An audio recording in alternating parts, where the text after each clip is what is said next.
Why not? Grab some more Fable Passages, some more creepy crawlers. Some more of those crabs in play, baby. Yeah. And another Fable Passage.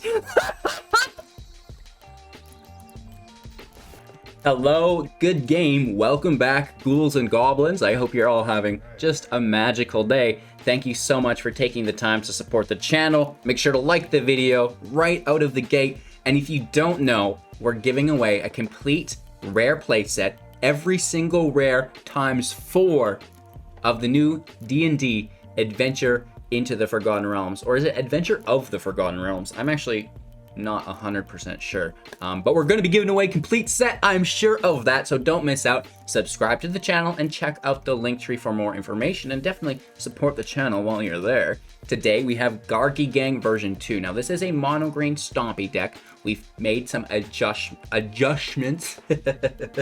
adjustments, and we will be comparing them to the previous version, which was very competitive, right? So, competing within Mythic as always. We're going to break down the deck list for you, showcase the gameplay footage, and wrap up with our final thoughts and review.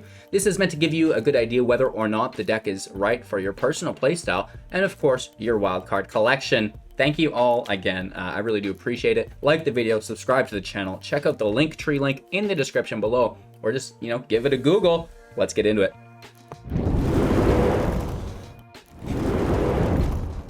Alrighty, Gargy Gang version 2, 60 card best of 1, 3.3 average mana value with 12 non-creatures and 26 creatures, 22 land in the deck, plus we have the 4 MDFC bringing us into 26, so it should be very, very consistent. Now let's talk about the changes between this version and the last version before anything. You can see we no longer have Snakeskin Vale. No protection in the deck. What we do have is an increased consistency of the Great Henge, right? We've increased the Stonecoil Serpents and we've increased Gemrazer. These together will allow for a turn 4 Henge, right? You play the Serpent turn 1 or turn 2, then you mutate onto it with the Gemrazer. That reduces the cost of your Henge, by 5 or even maybe 6 potentially, which is what we're looking for. So that's nice. However, the sacrifice of protection is sometimes fine if you're in an aggro matchup, right? But in those control matchups, it can kind of burn you. So that's what today's video is all about. How does this deck function without protection via Snakeskin Vale and the increased consistency, with getting that Henge out early via the Serpent and the Gemrazer, right? So it's protection first, even more turn 4 Henge shenanigans. With that being said, we've got the Great Henge for 9 mana.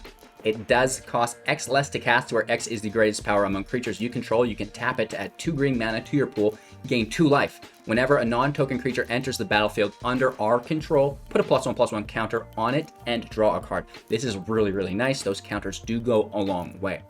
We can reduce the cost of the Great Henge by 5 or 6. The Lovestruck Beast is a 5/5 on turn 3.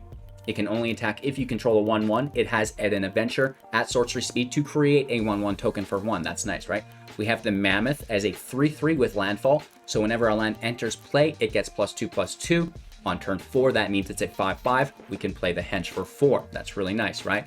And again, like I mentioned, we have the Serpent. This can be a 1/1. It can be a 2/2.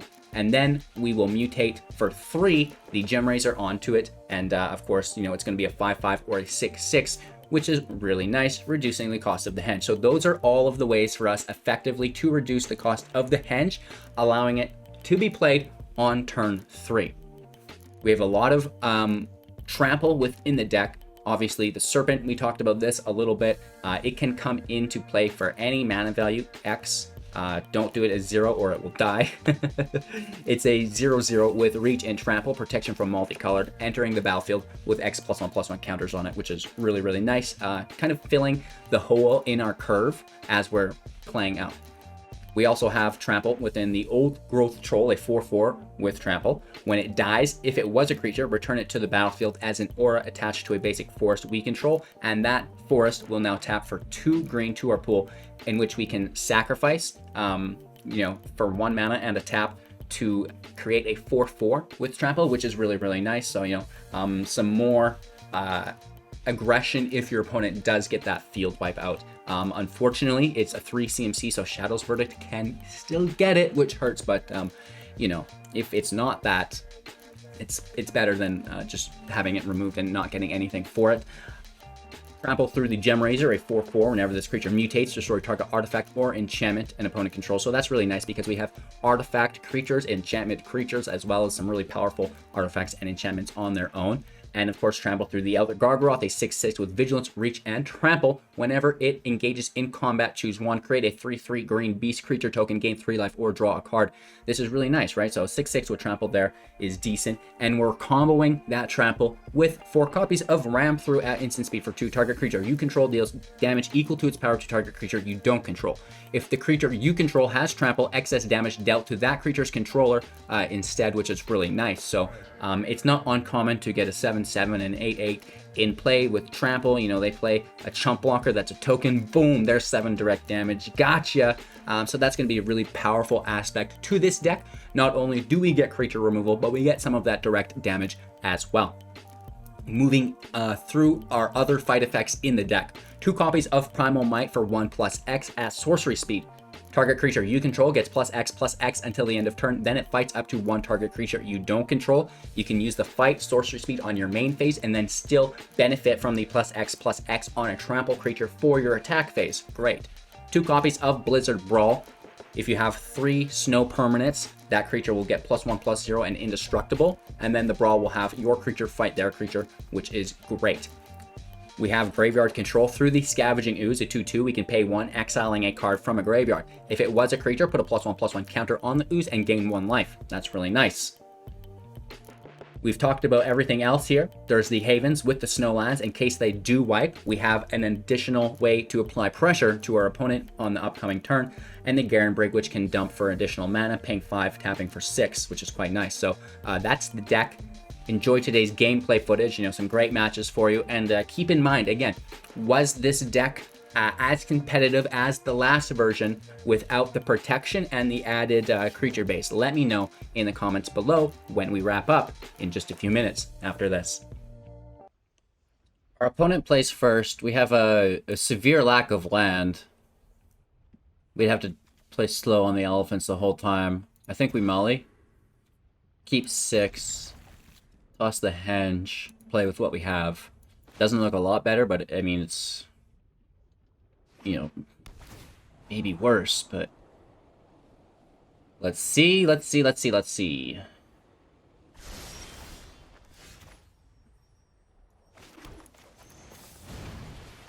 Heart's Desires token in play. We have an Ooze next turn.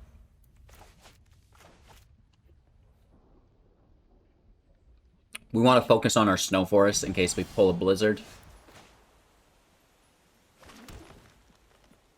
Let's hit for 1. Serpent for 2. That way we have a, you know, a target for Gemrazer.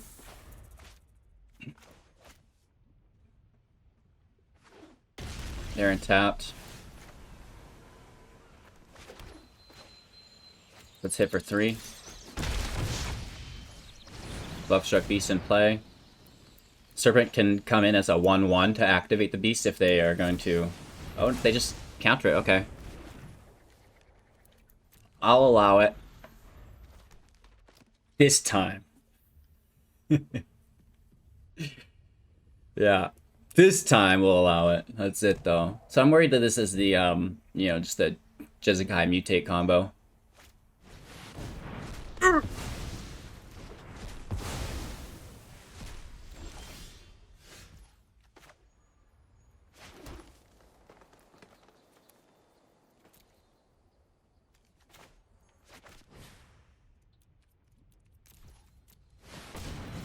4/4. It's not too bad. Can be an 8/8 next turn, potentially.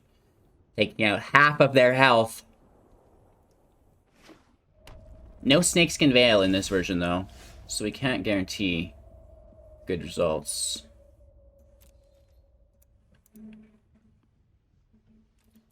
I'm sure they have something to deal with this here.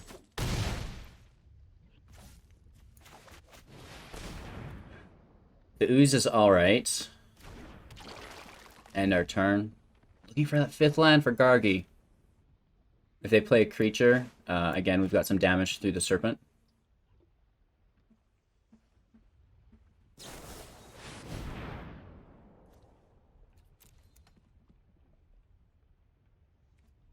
So we allow this to go through. I mean, they gain life. That's annoying. But we can just take this out immediately. And then we're getting, you know, some of that life they gained back out at damage.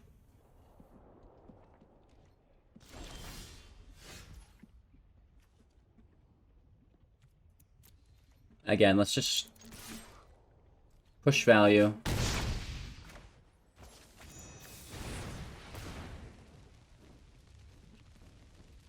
There could be a counterspell here. Test of Talents cannot take adventure spells because they're on the side. It's not the main spell, so they don't get any copies. They do get to see in our stuff. They get to look through our deck and everything, our graveyard, but they don't get to take anything.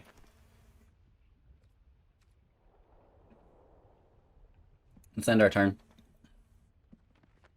I really do want to save this to play as a creature or something. I don't want to give them a 2-for-1. There's the land. So now they don't want to deal with the Serpent because they know Gargaroth's backing it up.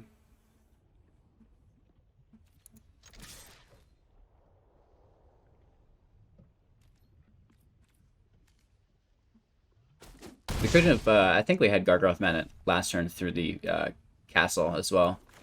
But I'm just a smooth brain! We'll discuss our mistakes as I realize them. Of course, everybody in the comments does a great job of pointing out my errors as well. I actually enjoy it now. It used to be, the criticism used to get to me a little bit, but now I get a kick out of almost everything that anyone says. Yeah, even if it's super offensive, it's just like, you idiot. Yeah. So they're getting after us there with this Lorehold command. That's the 2nd copy they've cast. Very cool stuff there. I mean, that's a lot of meat in play. They have to Doomscar here. Oh, double bounce-a-roni for Din Dins.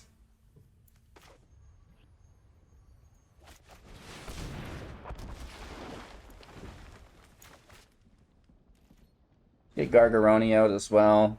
You know, potentially we could have Serpents there for 1.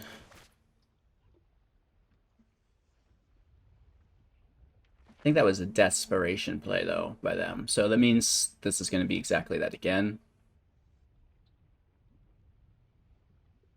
I really want good value out of this Gemrazer. If they have any Exile, like Banishing Lights, stuff like that. Okay. So they have to remove it before we get attackers. I'll make the 3/3 here.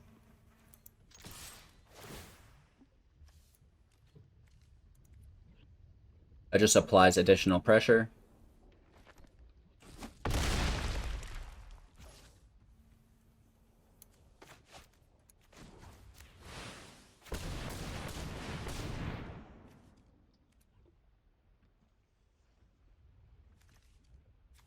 That could deal 5 damage to everything. Not 6, though. Unless they discard a Magma Opus right here, you know what I mean?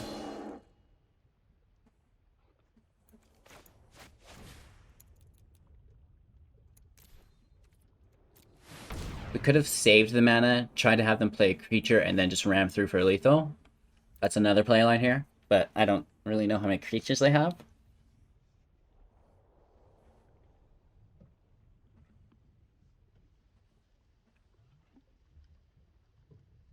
A decent amount of pressure.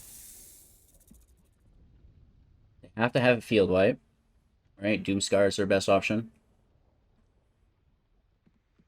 Playing enough creatures that if they have, you know, petty thefts and more inscriptions, that we can survive the bounce effects and still get lethal.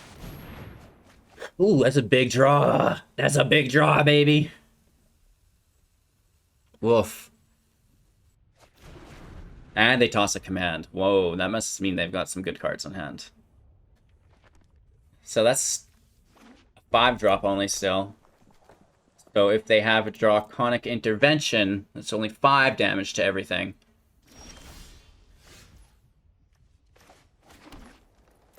Huh. I don't think there's any instant speed field wipe. What could they have? They have to deal with Gargaroth right here.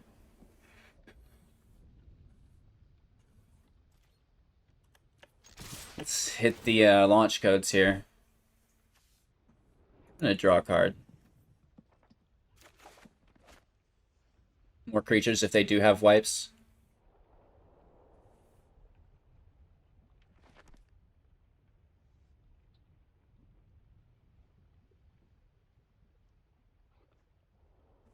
I honestly do not know what they can do to get out of this. Oh, the Lorehold command gains life, makes a blocker. But, alas, it gives us a target for a round through. Right, this is dealing 4 damage alone, plus we have 3 creatures with trample.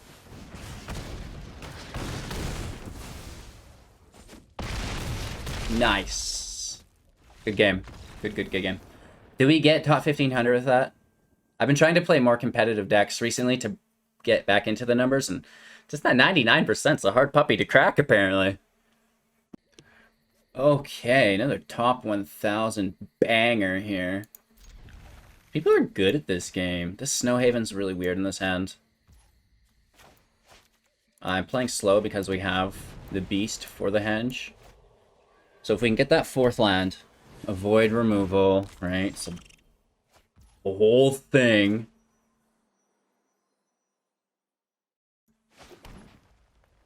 That Ooze could be really good. And then they don't think we have a Beast. So we need that 4th land, though. They need to play a land, mill 3 cards, and then destroy the Ooze immediately. Good for them.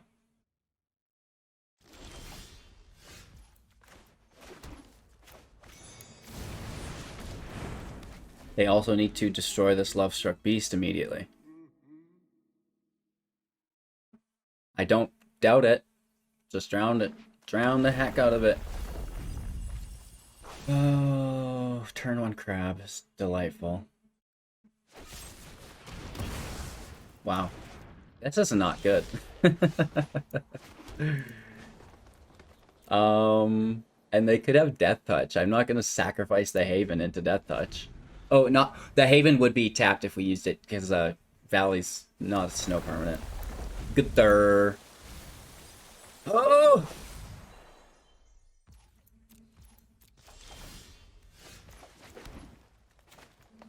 Don't you counterspell my Elder Gargaroth? Don't you do it? Of course they do it. Why wouldn't they? Draw some more counter spells and removal. Play a Fable Passage. Oh, play another crab and then a Fable Passage. Let's get that straight, HGG. You missed a step. Oh man, this deck is laughable. Get real. Oh my gosh. 20 cards left in our library. It's okay. It's totally a fair match. I don't know what you're talking about, bro. Okay, Elder Gargaroth, Heartless Act, you're out of here. Drown in the lock.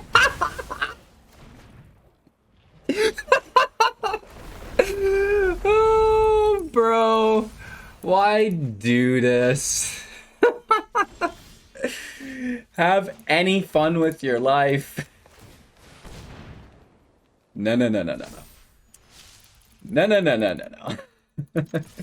Remove the Haven with some Death Touch. I know you've got it. No, okay. 17 cards left in our library. Wow. Why not? Grab some more Fable Passages, some more creepy crawlers. Some more of those crabs in play, baby. Yeah. And another Fable Passage.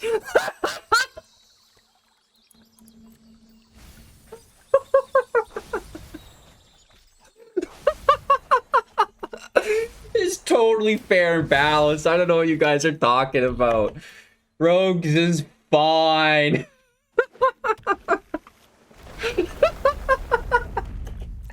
I could die.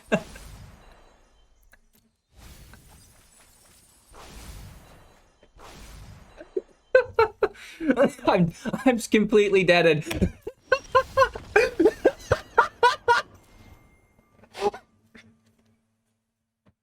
Oh, good game, bro.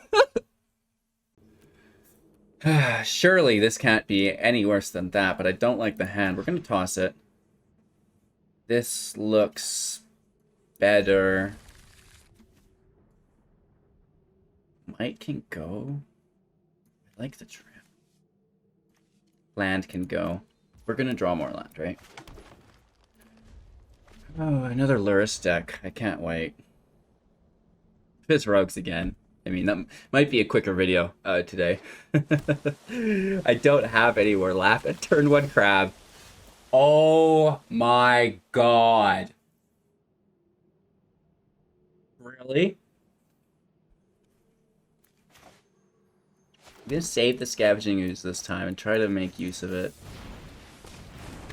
before having, you know, a mental breakdown again. I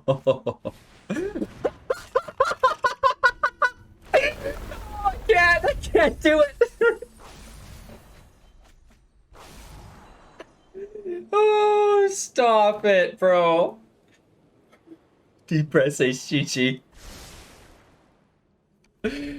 Crabalicious, man. Oh, man. Oh, they milled all of our land. Pretty sad.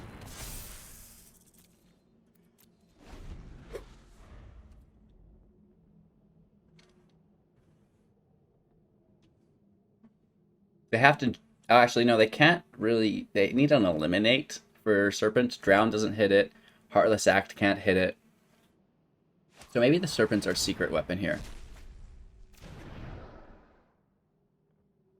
Cling to Dust is kind of strange for a rogue deck to play, but whatever. Where the frick is the land, Randy?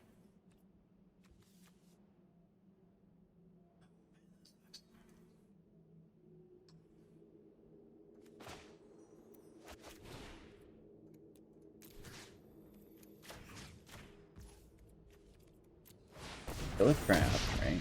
Cool. And then hit for 3. Sure. 2 more crabs and a Fable Passage coming right up. There's 1. That means they had 3 crabs right on the top. This is just, this is something else, you guys. This is something else. Oh, man. Woof.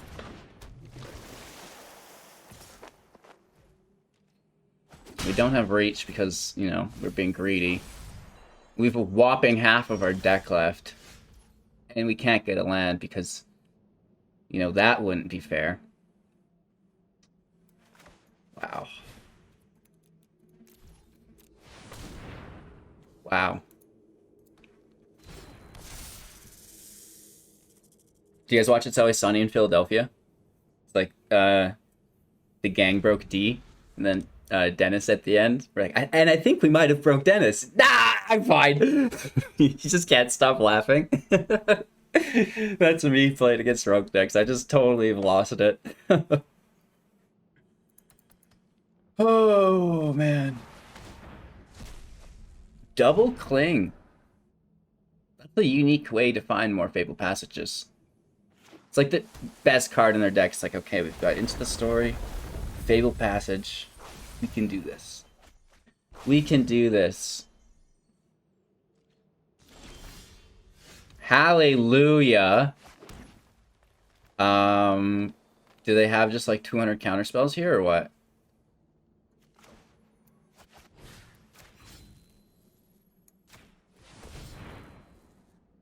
Kill our second crab.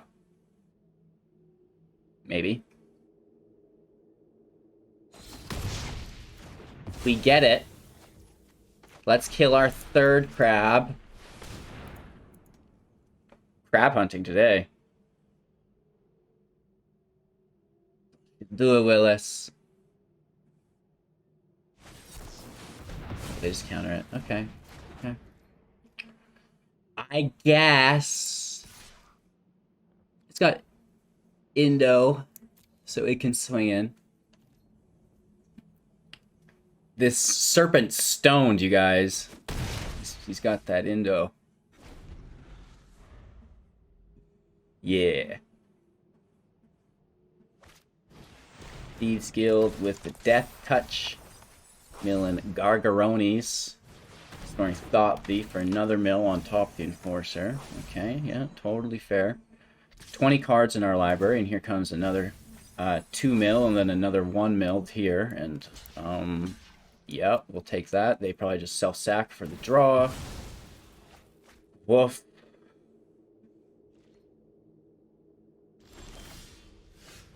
That's not what we need.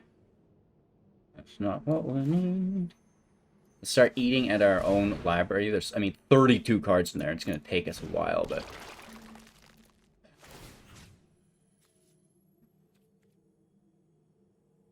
Well, what if they have recursion? Let's pass our turn for now, and if they try to bring back one of those crabs, we'll take that crap away from them.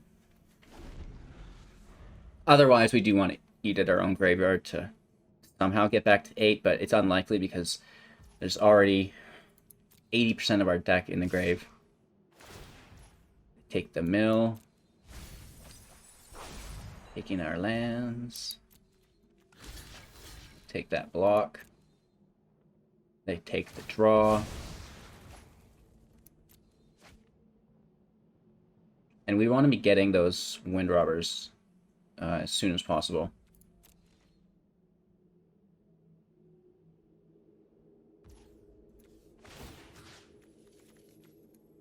Right? Because we're never going to get our own graveyard, so let's actually just do theirs. They have Heartless Act here? Of course they do. Why wouldn't they? Why wouldn't they? Know what I mean? So this is really weird. It's like we need to kill the crab, but we also need to kill that Thought Thief.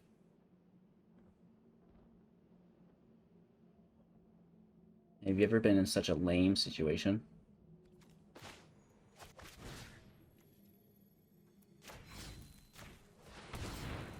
Kill the crab. Just for fun, right? Just to stick it to him. And then let's hit with our Stoned Serpent. Onto 11. I mean, we are applying relative damage, but it's just too much mill. It's just too much mill. I guess we should have taken the Enforcer.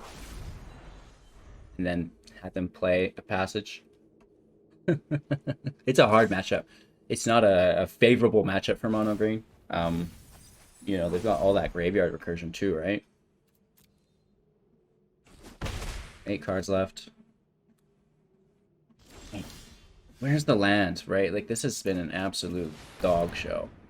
Woof, woof, baby. Here comes a counterspell, and that might basically be a good game. 7 cards left only. Right? 6 of them are land. So that's going to be a good game. Right. Single Raptor's not going to win, and that's basically lethal there with that mill. Holy rogie. They're there. Woof. I I'm still here. I'm okay. I just, oh man, sometimes it gets away from me, and it's, I think absolutely hilarious. Like, it is a laughable situation, and at a certain point, I would rather go insane with laughter than you know, reduce into a rage state and just start breaking things because I hate rogues so much, right? So it is what it is. I hope you guys got a good laugh out of that as well. I think the deck's fine.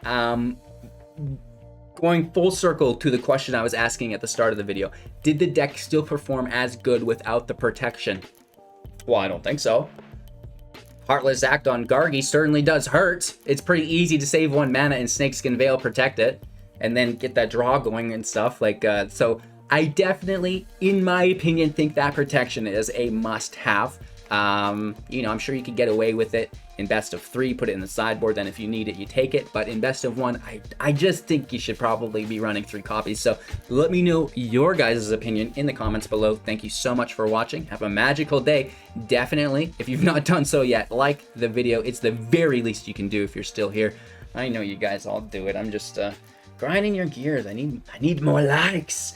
We need more likes. Have a great day, you guys. Check out the link tree, support the channel, and we'll see you soon in the next.